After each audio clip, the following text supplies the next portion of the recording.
We've got tips and recipes for healthy living. So for fun and inspiration, come and join us in the raw food world. Especially when you're living in the States, there's one random element that we have to look at that affects this whole thing. Of course, that's pesticides, herbicides, insecticides, and GMO. You can't get away from it. It's in the whole world. Now, when we're detoxing, in your experience, will those guys go out along with all the other starch and sugar and all these other things we're talking about? Because I have a machine that measures frequencies.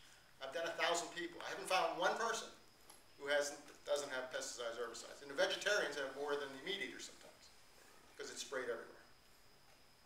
What do you think of that? Absolutely. So pesticides versus herbicide, and okay. So if you look at the breakdown of pesticides and herbicides, it's toxic stuff. Extremely. However,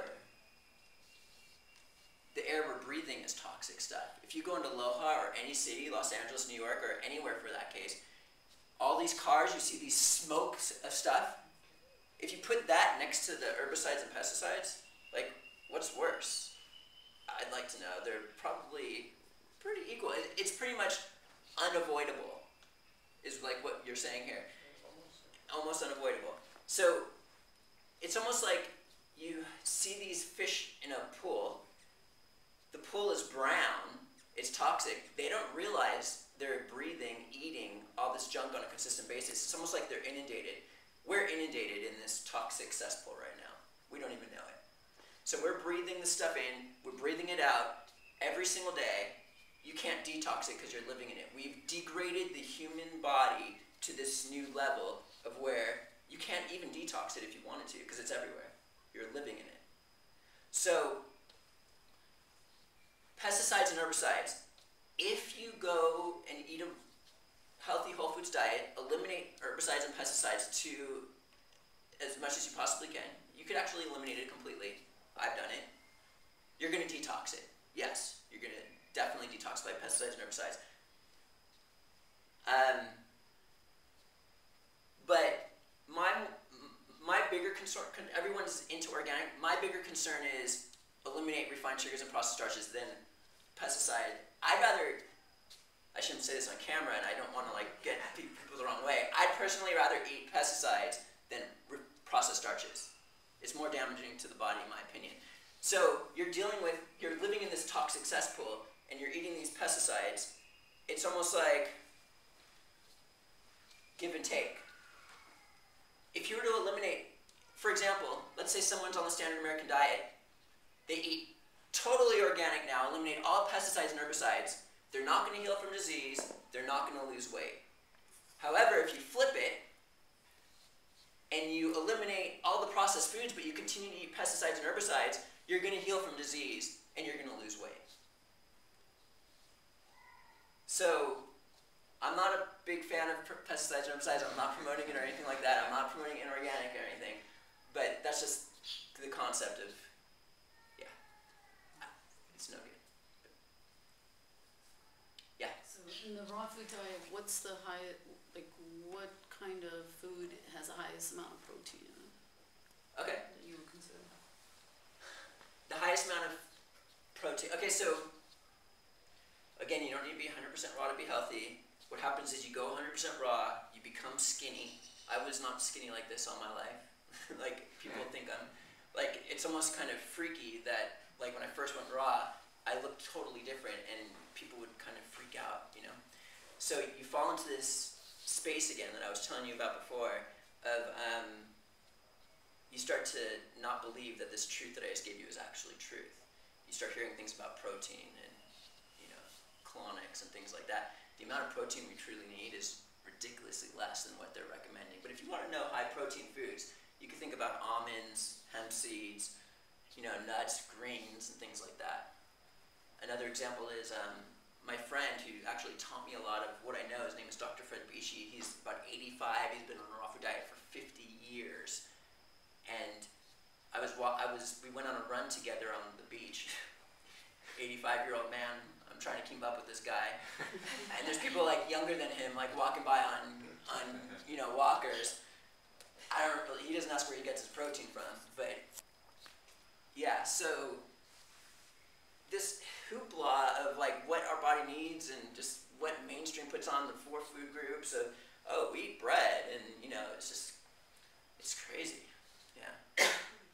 But Matt, yeah. would you mention about with protein, when you cook it, don't you lose like maybe 50% or so, or it just gets coagulated anyways? Yeah, yeah, I mean, eating animal protein is, there's a lot of bad stuff in regards to that. It's not even in the form that we need, and the body has to process it a lot. Uric acid's created, these little, you know, uric acid can build up in the body, cause rheumatoid arthritis and little spiky things. It's just, yeah.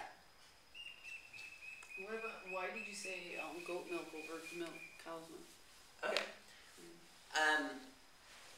Cow's milk today is very highly processed. I mean, the standard answer in the raw foods movement would be a cow is the size of a ton, and it builds a little baby cow to this big, and then you also have like a goat that's more our size and stuff.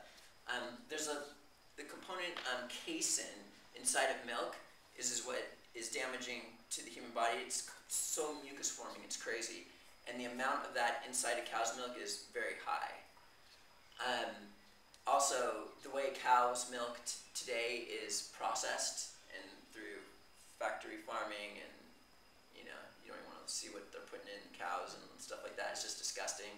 Supposedly from Fukushima, all cow's milk now has all sorts of radiation and things like that. I mean, if you were going to get the cow's cheese here that they make very nicely and just have a small amount, that's good, but the raw goat's cheese just feels good. It's just like very healthy, it's nourishing, and that's all around too. It's just really good for the body. I think there's also molecular difference in the size of the molecule. The goat's milk has a larger molecule which doesn't enter the body in the same way as cow's milk, which has a much smaller molecule and enters right away into the bloodstream. Cool.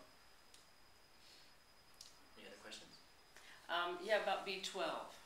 Tell us about, you know, foods on the raw food diet or combinations of foods that can provide B12, because this is a big issue with raw foodists. Sure.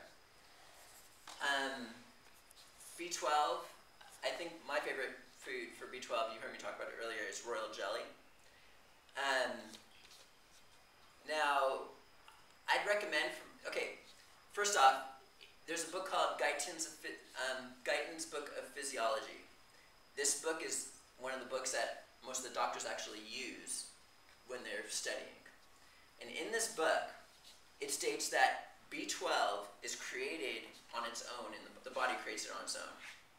However, man has degenerated so much that this is most likely not happening. And one of the reasons why is because there's a lot of toxicity in the body, a lot of gas all the time. This is just my intuitive response. And it's unlikely that it's being produced on its own. The way people eat consistently all day long, overlapping meals causes more gas, more fermentation. It's this ongoing thing. I've been on a raw food diet for 14 years. I've never taken a B12 supplement, maybe a few times. I got my blood test. I only eat royal jelly every once in a while. I'm in the appropriate ranges. And the reason why I feel like I do this is because I'm very strict on my diet. I don't necessarily want to go into that right now because a lot of you might think I'm crazy.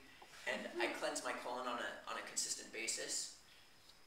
So I feel like it's actually being produced inside me. Like it's actually happening.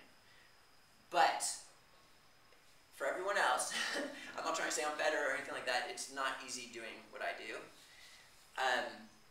And most people would choose not to do it. I would recommend taking a B12 supplement. Vegetarians versus even meat eaters, everybody has B12 deficiencies. And the type to do this with, my favorite B12 supplement is a B12 patch. It's methylcobalamin. It goes right behind the ear, and it goes right into the capillaries. There's other B12 supplements that don't work out there.